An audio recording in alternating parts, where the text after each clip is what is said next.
Daedalus and Icarus.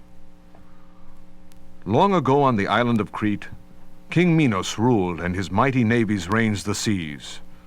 And to this island came one Daedalus and his young son Icarus. Of Daedalus it was said he was the greatest artist of his day. He built huge reservoirs and fortified cities, and designed many a tool with which wood was wrought. There was nothing his ingenious mind could not contrive or his skillful hands execute. He sculpted statues so real it appeared that at any moment they might take a step or talk. People vowed they breathed. Now King Minos and his powerful fleet had laid siege to Athens and would not depart till this land had promised him tribute. Every year, 7 Athenian youths and 7 Athenian maidens were to be sent to Crete to be devoured by the Minotaur, a monster with the body of a bull and the head of a man. The monster was exceedingly strong and fierce, and King Minos needed a dwelling strong enough to contain the Minotaur and artful enough to prevent the monster's victims from escaping. He called upon Daedalus, the master craftsman, and ordered him to contrive such a building. Daedalus constructed an edifice called a labyrinth.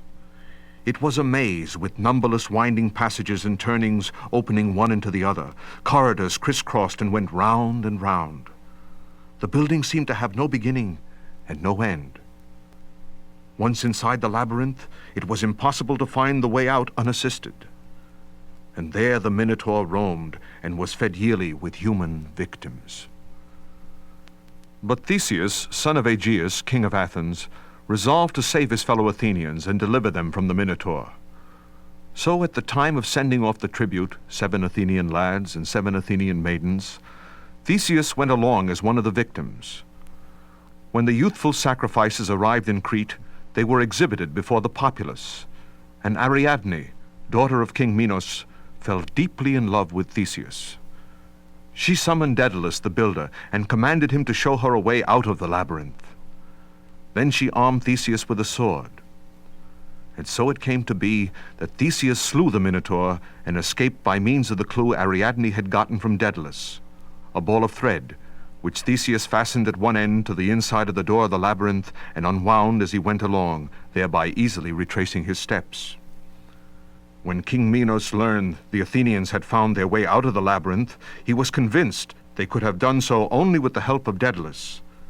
Yet wanting still to make use of Daedalus's art, he did not accordingly slay him, but instead banished him and his son Icarus to a tower in the remote corner of Crete, where Daedalus might continue to serve him by practicing his skills.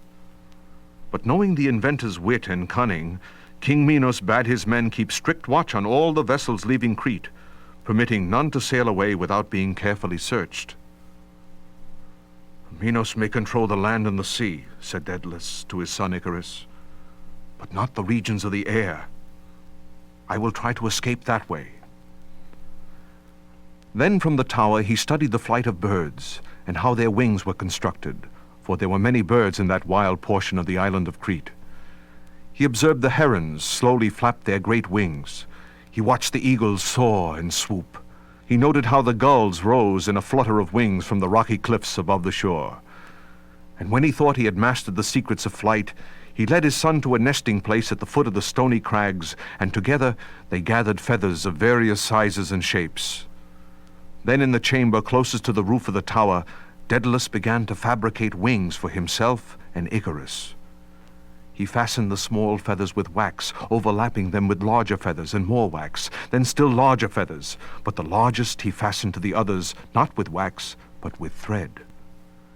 Icarus helped his father, retrieving the feathers which the wind blew away or pressing his fingers into the sweet saffron wax to soften it for his father's use. But sometimes Icarus played with the wax, shaping it with his fingers into strange objects, hindering his father at those moments more than he helped. But finally the rows of feathers took on a gentle curvature like the wings of a bird. Daedalus secured them to his body, and fluttering his wings, rose from the ground. Then beating the air as he had seen the birds do, he remained aloft. Icarus danced up and down in wonder and delight. "Make me a pair of wings too, father, so I might also fly," he cried. Daedalus bade his son be calm and set about to make a second pair, but one of suitable size for his son. Later he fastened them to Icarus's shoulders and taught him to beat his wings and buoy himself upon the air. When all was prepared for the flight, Daedalus, his cheeks moist from tears, kissed the child's excited face and said, "Icarus, my son, I beg you, take a moderate course. For if you fly too low, the sea will wet your wings, and if you fly too high, the sun will melt them. Keep near me, and you will be safe." While instructing him, the father checked with trembling hands the wings on his son's shoulders once more. "Remember," he repeated, for he wanted to be certain Icarus would obey, "heed my words and stay close to me." Then he rose on his wings, and encouraging his son to follow, as the parent of a bird urges his fledgling from the nest, flew from the tower window. But Icarus needed no prodding, and soon father and son were in graceful flight over the sea. At first Daedalus looked back from time to see how his son managed his wings, but soon he ceased to worry. Icarus soared like a bird. Below, the plowman stopped his work, and the shepherd rested on his staff. They stared at the heavens, astonished at the sight of men flying. "They must be gods," cried a fisherman, leaving his nets to tangle and snarl as he watched the pair cleave the air. They flew over Samos and Delos on the left, and Labyrinth, rich in honey, on the right. Now Icarus was filled with new power. Recklessly he abandoned the guidance of his father. He glided this way and that. He folded his wings and plunged downward like a thunderbolt, skimming the water by a hair's breadth with his wings, then swiftly opened them, turned, and rose like a meteor up and up, as though to reach the sun. He swept heavenwards, until a wave of liquid warmth enveloped him, and he smelt the melting wax which held together the feathers of his wings. In vain he fluttered his arms, but no feathers remained to hold the air. "Father!" he shrieked. "Father!" he wept. "I'm falling!" But even as he cried, the deep blue waters of the sea, which forever would be called by his name, closed over his head. "Icarus! Icarus, where are you?" his father cried, searching the air in every direction for his wayward son.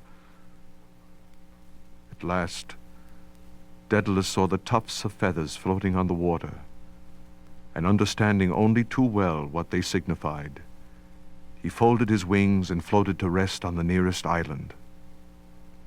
There he beat his breast and tore his hair and cursed his own arts. Then he fixed his desolate gaze upon the sea and waited for the body of his son to wash upon the shore. He buried Icarus on that lonely spot in the sea and called the island Icaria in his memory. When he arrived in Sicily, Daedalus hung up his wings forever, an offering to the gods, and mourned to the end of his days for his only child Icarus, who had perished because he'd thrown his father's counsel to the winds.